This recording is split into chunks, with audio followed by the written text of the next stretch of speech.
In this video, we will hear Neville Goddard talking about the most interesting topic for many of us. He will talk about how to manifest wealth into your life in a very easy way, only using your imagination and the power of your mind.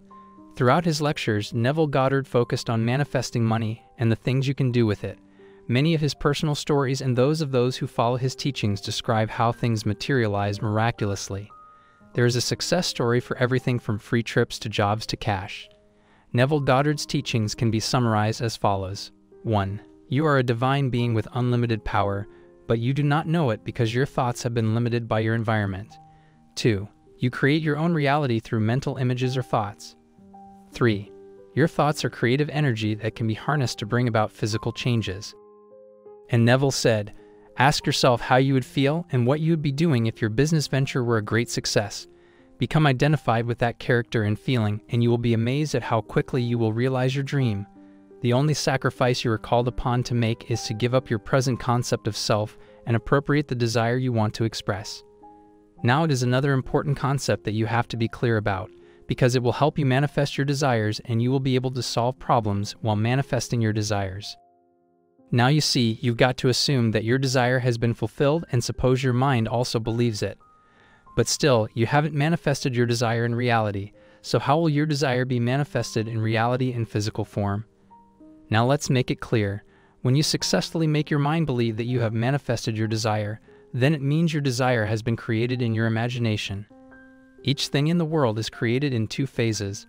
First, it is created in someone's mind, and then later it is created in 3D reality. Everything that now exists in this world was once an idea, thought, or imagination.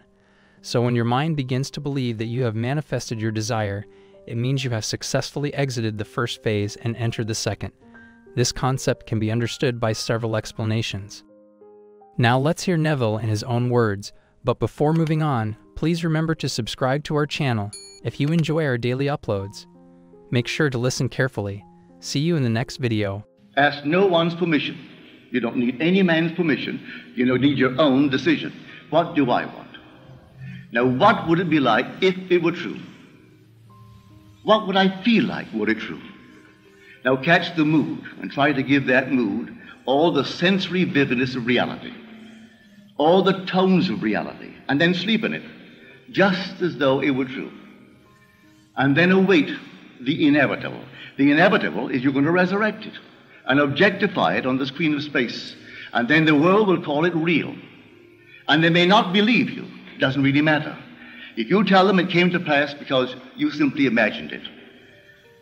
Now, they'll point to the series of events that led up to it, and they will give credit to the bridge of incident across which you walked towards the fulfillment of that state.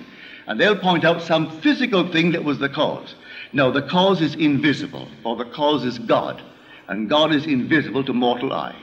Who knows what you're imagining? No one knows. But you can sit down and imagine, and no one can stop you from doing it. But can you give reality to the imagined state? If you do, yes, a bridge of incident will appear in your world, and you'll walk across some series of events leading up to the fulfillment of the imaginal state. But don't give causation to any physical step that you took towards the fulfillment of it. You imagined yourself having a marvelous business, and then comes the day a building is for sale, and you haven't a nickel towards it. And not a total stranger, but a man comes in and asks you quite in a friendly manner, are you going to buy it? And knowing you don't have a penny, you say to him, as you would a friend to a friend, with what? And then he said, well, I have money. It's only in the bank drawing nothing.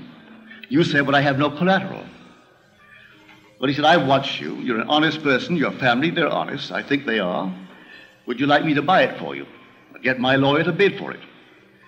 If they knew that I'm bidding, that I have money, they'll bid me up.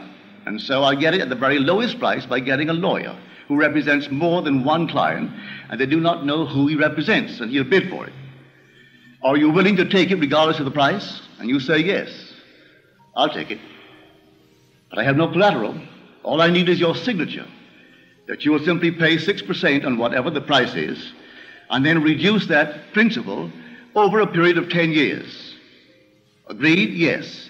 But then sign this, and we'll see if we can buy it. That day, you own the building. and you didn't have one nickel when you owned the building that day. You only had your signature on a piece of paper. At the end of 10 years, you repaid the man his principal. You reduce it every year, paying him 6% on the remaining principal, and reduce the entire thing at the end of 10 years. That man dies 20 years later and leaves you $150,000 in cash, tax-free, and a couple of homes and many personal belongings. In the meanwhile, you continue in that business, and it multiplies and multiplies. And that year was 1922, 1924. This is now 1968. That building, I'm speaking factually, that building in 1924 is now gone. He paid only $50,000 for it. It was repaid and repaid. A bank 3 years ago bought the property, because the building was rotted, bought the property for $840,000 in cash and no capital gain, from $50,000 to $840,000. In the meanwhile, the business has expanded into all the other islands, so that today you couldn't buy them out for $15 million. All in imagination. And this goes back to the imagination that preceded this man's offer to buy the building. For the young man seeing this building and entertaining a thought that the present owners deceived his father, and through deception got him out of a partnership, a junior partnership. And he was moved not to get even, but to prove that he really had something within him and could be a success in spite of their deception. And so every day he would see on that marquee not their name, but his own family's name. And he would see it in his mind's eye, because you could not take their name and transliterate it and make it spell this man's family's name. But he saw it, and in his mind's eye he saw that name, which, if true, would imply the family owned it. He did it every day, twice a day, for 2 years. And then came this sudden, out of the nowhere. And the whole thing was made possible, and today they're all over the islands. And they have no partners. They've never taken in one partner, never sold one bit of stock outside of a family ownership. All by imagination. Now, I know what I'm talking about because I'm a member of that family. I'm speaking of my own family. This is not hearsay.